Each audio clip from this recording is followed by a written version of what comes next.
आपके समक्ष मन की बात राजेश वर्मा के साथ सीरियल का पार्ट 141 लेके आ रहा हूँ भाइयों। आज जो मैं पार्ट आपके सामने प्रस्तुत कर रहा हूँ वह किसी भी भारतीय नागरिक, किसी भी व्यक्ति को सामने रखकर नहीं कह रहा हूँ, सिर्फ और सिर्फ अपने मन के भाव व्यक्त कर रहा हूँ। मेरे मन के भाव व्यक्त करने से भी अगर किसी भारतीय नागरिक के मन को ठेस पहुँचती है तो बड़ा मन करके माफ़ी मांग लो। तो आज का जो विषय है, अपनी अपनी सोच, अपना अपना नज़रिया, फिर पछताए क्या हो जब चिड़िया चुग ले खेत। भाइयों, आज जब मैं देखता हूँ आज की जो युवा पीढ़ी है वो अपने आप को बहुत होशियार समझता है भी होशियार, वो इसमें कोई दो राय नहीं। वे ज्ञानी हैं, पढ़े लिखे हैं, ऊँचे ओहदे पे पोस्ट पे है, अच्छी तनख्वाह मिलती है, सब कुछ मिलता है, मगर अनुभव तजुर्बा भी कुछ मायने रखता है, परिवार भी कुछ मायने रखता है, माता पिता भी कुछ मायने रखते हैं। तो उनकी सहमति नहीं चाहिए या चाहिए, ये आपको सोचना है। कभी कभी कुछ बच्चियाँ आज़ादी के नाम पे अपना निर्णय लेती है और परिवार से, माता पिता से कहती है मैं सक्षम हूँ निर्णय लेने में, मैं बालिग हो चुका हूँ। बच्चियों की यह सोच है। तो आप होशियार हो, बुद्धिवंत हो, मगर जीवन के जीवनी अनुभव तजुर्बे में आप उतने मजबूत नहीं हो जितने तुम्हारे माता पिता, तुम्हारे परिवार वाले हैं। और वह भी जीवन साथी ढूंढने के लिए आप सिर्फ अपना निर्णय लेते हो। मैं जो लड़की के साथ जीवन जीना चाहूँगा उसी के साथ जीऊँगा, मैं जो लड़के के साथ जीवन जीना चाहूँगी उसी के साथ जीना चाहूँगी। तो मेरा युवा पीढ़ी से एक ही कहना है, जो तुम्हारे माता पिता है, परिवार है, जो तुम्हारे लिए अपनी ज़िंदगी जीते हैं, तुम्हारे खुशी में अपनी खुशी ढूंढते हैं, तुम्हें ऊंचे मुकाम पे पहुंचाने के लिए अपना जीवन पूरा लगा देते हैं। तुम्हें मामूली सर्दी भी होती है ना तो रात भर जागते हैं, सोते नहीं। तुम्हें सब कुछ देने के लिए, खुशियाँ देने के लिए वो खुशियों से दूर रहते हैं, फटे पुराने वस्त्र पहनते हैं, मगर तुम्हें अच्छे अच्छे वस्त्र देते हैं, अच्छी तालीम देती है।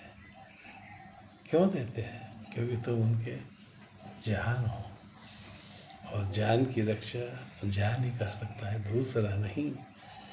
तो जो हमारे अपने हैं वे कभी हमारे लिए गलत निर्णय लेंगे? कतई नहीं। वह जो भी निर्णय लेंगे हमारे लिए शुभ होगा, अच्छा होगा, सर्वोत्तम होगा। हम होशियार हैं, बुद्धिवंत हैं, मगर किताबी अनुभव की ज़िंदगी में हम कच्चा है।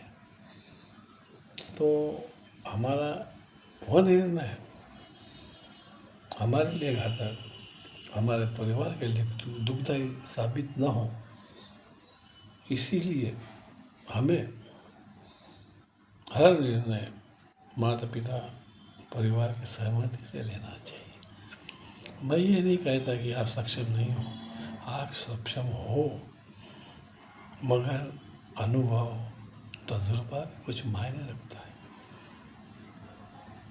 तो आज की युवा पीढ़ी से मैं यही कहूँगा कि आप जो भी निर्णय लें अकेले ना लें, अपने परिवार के साथ, माता पिता के साथ लें।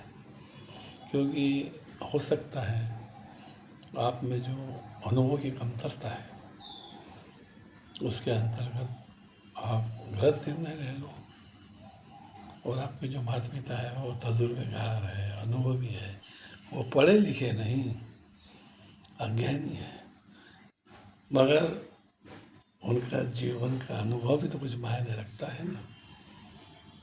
जरूरी नहीं कि जो पढ़ा लिखा नहीं वो बुद्धिवंत नहीं, होशियार नहीं। तो मैं एक ही कहूँगा, आपका एक गलत निर्णय है, आपके लिए घातक ना बने, आपके परिवार के लिए घातक ना बने। मैं तो यही चाहता हूँ मेरी युवा पीढ़ी सदा खुश रहे, ऊंचे से ऊंचे ओहदे पे जाए, अपना परिवार देश का नाम रोशन करे, मगर दिखावे में ना फंसे। कभी कभी हमें गलत दिखला के भी फंसाया जा सकता है। कोई गलत दिखला के खुद को अच्छा साबित करके, नाम परिवर्तन करके, धर्म परिवर्तन करके, गलत दिखला के हमें फंसा सकता है। तो हमें ऐसे व्यक्ति को वो मौका ही नहीं देना है, उनके निकट ही नहीं जाना है, उन्हें दरकिनार करना है और दिमाग से काम लेना है, भावनाओं में बहकर नहीं। एक गलत निर्णय तुम्हारे जीवन के लिए घातक हो सकता है। फिर तुम्हें दोष किसे दोगे? परिवार को दोगे या खुद को दोगे? तुम दोष खुद को दोगे ना, तो फिर ऐसा कोई निर्णय ना ले जो तुम्हें घातक साबित हो, तुम्हारे जीवन को नर्क बना दे। अपने माता पिता परिवार पर विश्वास दिखलाइए। निसंदेह वे जो निर्णय लेंगे आपके लिए वो सर्वोत्तम होगा। उनका निर्णय कभी गलत नहीं हो सकता।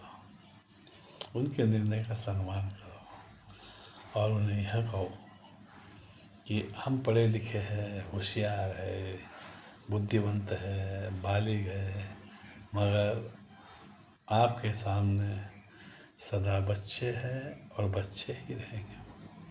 आपका निर्णय यानी भगवान का निर्णय, तो भगवान कभी किसी का गलत नहीं चाहेगा। बस अपनी अपनी सोच, अपना अपना नज़रिया है। वो कहते हैं ना, चिड़िया चुग गई खेत फिर पछताए क्या फ़ायदा। वो समय किसी पे ना आए, मैं यही चाहता हूँ। इसीलिए मैं आपके सामने प्रस्तुत हुआ हूँ। सोचना आपको है, निर्णय आपको लेना है, मुझे नहीं।